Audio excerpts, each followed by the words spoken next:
My parents refused to pay for my tuition but paid for my sister's vacation, so I disappeared for years, returned wealthy, and refused to speak to them. I'm a 19-year-old guy, and for as long as I can remember, I've been treated like the shadow in my own family. My little sister Emily has always been the golden child, the one who got everything new, everything first, and everything without asking. Meanwhile, I was the one handed leftovers and told to be grateful. I don't think my parents even realized how deeply it cut me, or maybe they just didn't care. When Emily got her first car, a shiny, brand new sedan with a bow on top, I was still driving my dad's rusty old truck that broke down if you turned the wheel too fast. They called it building character, but to me it felt like proof that I was worth less. I remember dinners where my achievements barely earned a nod while Emily's smallest successes turned into family celebrations. I'd bring home A's on exams and my mom would just say, "That's what you're supposed to do." Emily once got a B in art class, and my parents took her out for ice cream to encourage her creativity. I laughed it off at the table, but deep down I was crumbling. It was like living in a house where your own voice didn't matter. One night, I overheard my dad talking to Emily in the kitchen. His voice was warm, proud. "You're going to do big things, Em. We'll always make sure you have the best opportunities." Then, as I stepped into the room, his expression changed. Flat, distant. "Don't stay up too late," was all he said to me. That sharp contrast was a dagger. It wasn't just favoritism, it was dismissal. I kept telling myself that maybe if I worked harder, maybe if I proved myself enough, they'd finally look at me the way they looked at her. But that hope was fragile, and deep down I knew it was about to shatter. I still remember the day my acceptance letter arrived. I had gotten into a good university, not Ivy League, but solid, respected, something I had worked my tail off to achieve. I sat at the kitchen table clutching that envelope, my heart pounding, waiting for my parents to walk in so I could finally show them proof that I wasn't a failure. For once, I thought, maybe they'd look at me with the same pride they reserved for Emily. "Mom, Dad." "I got in," I said, my voice shaking but excited. I slid the letter across the table, expecting hugs, maybe even tears of joy. Instead, my mom barely glanced at it. "That's nice," she muttered, already scrolling through her phone. My dad gave a non-committal grunt and asked how much the tuition was. When I told them, he leaned back in his chair and sighed.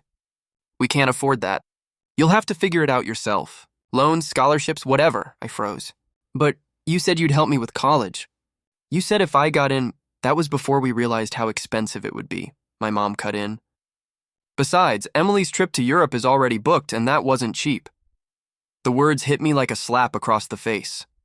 My sister's vacation, her 3-week summer adventure to find herself, was more important than my future. I looked at Emily, who was grinning ear to ear, twirling her hair like she didn't even notice the knife they had just twisted into me. I wanted to scream.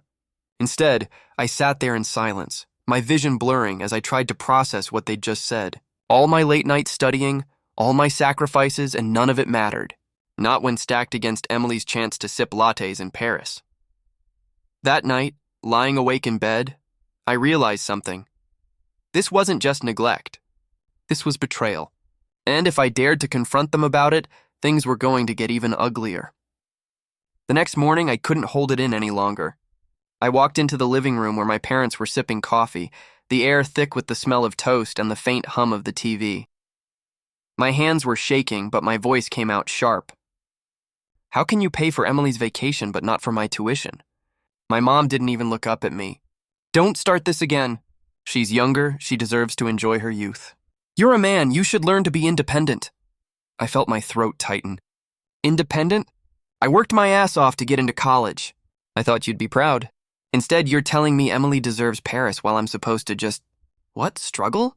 My dad set his mug down with a loud clink. His eyes were cold, unblinking. "Education is wasted on someone who isn't naturally talented. Your sister has potential. You're hardworking, sure, but that doesn't mean you'll ever be exceptional. Why throw money away?" Those words sliced deeper than anything I'd ever heard. For years, I'd told myself their favoritism was just ignorance, that if I kept proving myself, maybe they'd change. But in that moment, I realized it wasn't ignorance at all. It was choice. They chose to invest in her dreams while dismissing mine as worthless. Emily waltzed into the room in her new sandals, holding up travel brochures like props in a cruel play. Can you believe it, Mom? Rome, Barcelona, Paris, all in one trip. She giggled, not even glancing my way, as if my pain wasn't even worth noticing. I clenched my fist so tight my nails dug into my skin. My voice cracked when I whispered, "I'll remember this." Every single word. That night I sat alone in my room, staring at my acceptance letter. The paper that once felt like a ticket to freedom now looked like a reminder of chains I couldn't break. Something inside me snapped. I knew I couldn't stay here anymore. I didn't tell anyone I was leaving. There was no dramatic goodbye, no last attempt to beg for their approval. One morning before sunrise, I stuffed a few clothes, my acceptance letter, and the little cash I had into a worn-out duffel bag. The house was silent except for the hum of the fridge. As I closed the front door, I felt this strange mix of terror and relief, like I was cutting off the oxygen but also finally learning to breathe. The bus station smelled like stale coffee and diesel fuel. I bought a one-way ticket to a city hours away, somewhere I hoped no one would think to look for me. As I sank into the cracked vinyl seat, I kept replaying their words in my head. Why throw money away? Each repetition stung, but it also steeled me. If I was going to survive, I'd have to prove them wrong, not to win them back, but to show myself I wasn't the worthless son they thought I was. The first weeks were brutal. I slept in a cramped apartment with peeling paint and a mattress that sagged in the middle. I took whatever jobs I could, waiting tables, delivering food, cleaning offices late at night. My hands blistered, my back ached, but I kept moving. Every dollar I earned was a small rebellion against the life they tried to trap me in. Sometimes, when exhaustion hit hardest, I'd picture Emily strolling through Parisian streets, snapping photos of croissants while I scrubbed grease off diner floors. It burned, but instead of breaking me, it lit a fire. I told myself, if this is the path they forced me onto, then I'll carve it into something they'll never be able to ignore. Still, no matter how much I tried to numb it, the loneliness crept in at night. And it was only going to get worse before it got better. The grind nearly swallowed me whole. Days blurred into nights, and nights into mornings where I'd drag myself back to my shoebox apartment, collapse on that sagging mattress, and wake up only to do it all again. I was juggling 3 jobs at one point, waiting tables at a diner, hauling boxes at a warehouse, and delivering food until my legs felt like they'd snap under me. The constant noise of traffic and the flickering neon sign outside my window became the soundtrack of my life. Some nights I'd sit by the window, staring at my acceptance letter taped to the wall. It mocked me, reminding me of what I should have had. If only they believed in me, I'd whisper to myself, my voice catching in the stale air.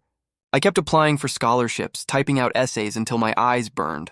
Rejection after rejection piled up in my inbox. Each one chipped away at me, but I refused to give up. One night at the diner, I was slumped over the counter between shifts when Professor Davis, one of my old high school teachers, walked in. He did a double take when he saw me. "You're supposed to be in college by now," he said softly, like he couldn't believe I was wiping down tables instead of sitting in a classroom. I laughed bitterly. College isn't in the cards. My parents made sure of that. He studied me for a long moment, then said, "You've got more fight in you than anyone I've taught. Don't waste it." A week later, he emailed me a recommendation for a grant program I hadn't even considered. For the first time in months, hope flickered through the exhaustion. It wasn't acceptance into the family I longed for, but it was a reminder that someone, at least one person, saw worth in me. And that tiny spark was about to open doors I never imagined existed. The grant kept me afloat just long enough to catch my breath, but fate had another twist waiting. At the diner where I pulled late-night shifts, there was this older man who always sat at the corner booth.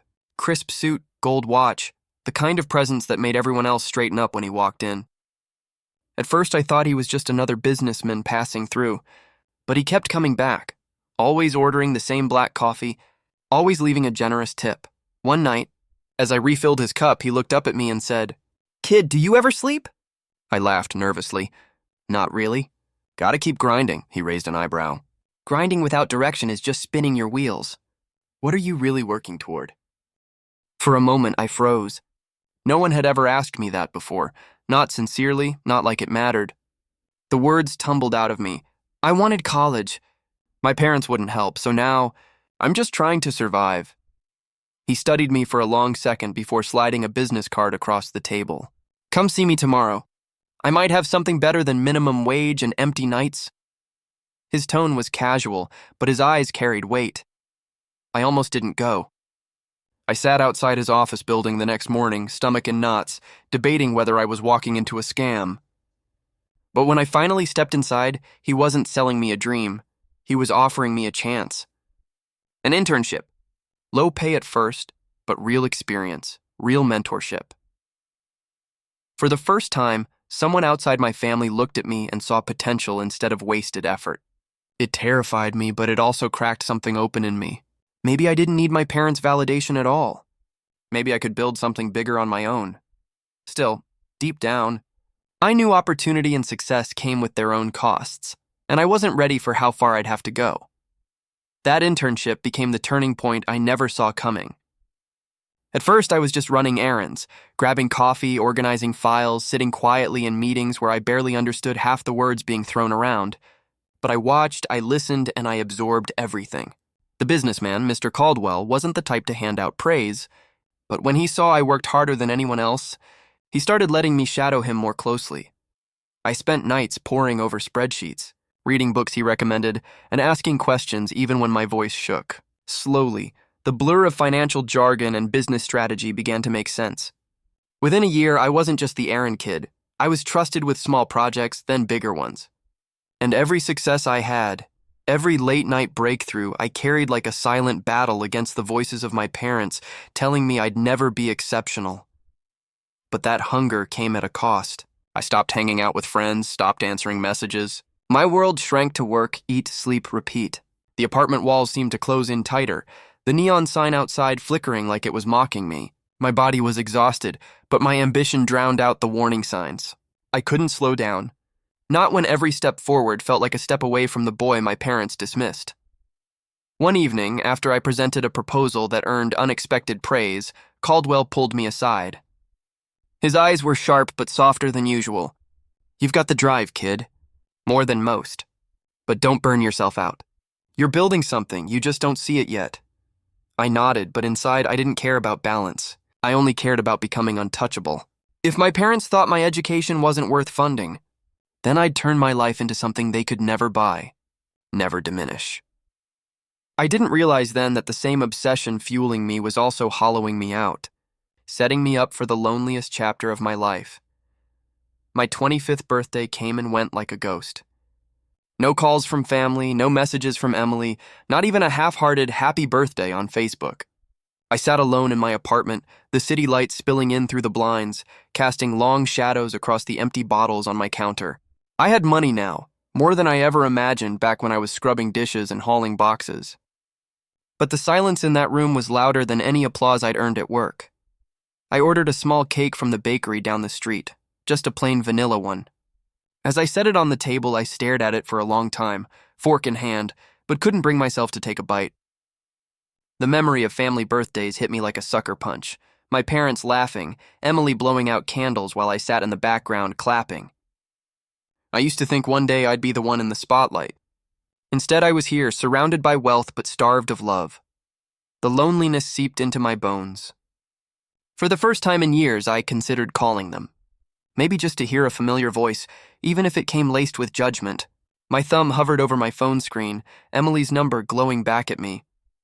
But then I remembered the look on my dad's face when he said education was wasted on me, the smirk on my mom's lips when she defended Emily's vacation over my tuition. I put the phone down and poured myself another drink. By midnight, the cake was untouched and I was slumped in the chair, whispering into the emptiness. If they didn't want me then, they don't deserve me now. The words echoed back at me, hollow but steady.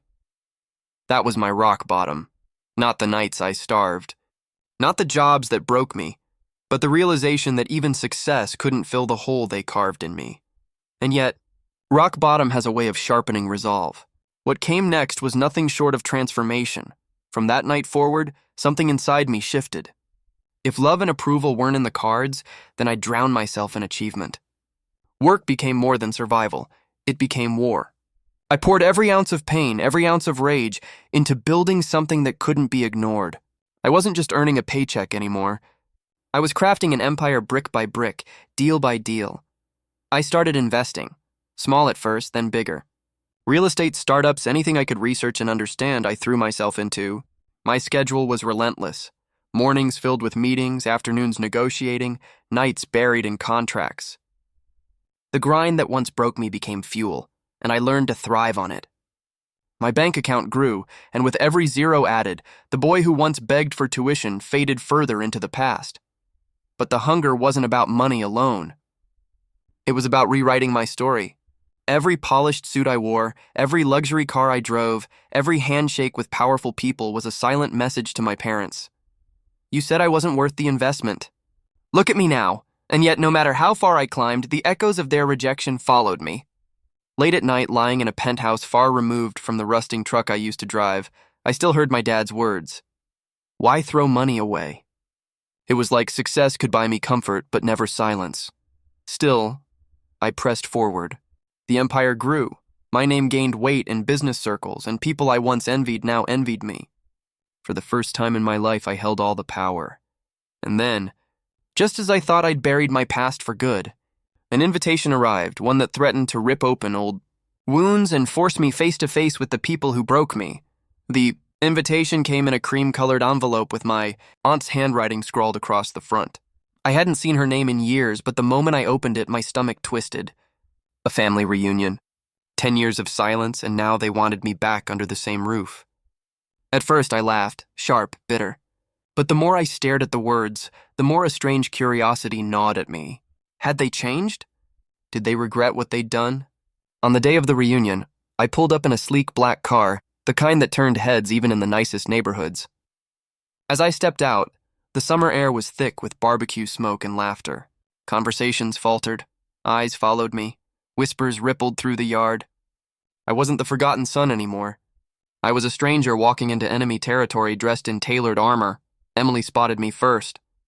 She squealed, rushing over in her designer dress, wrapping her arms around me like we'd been inseparable all these years.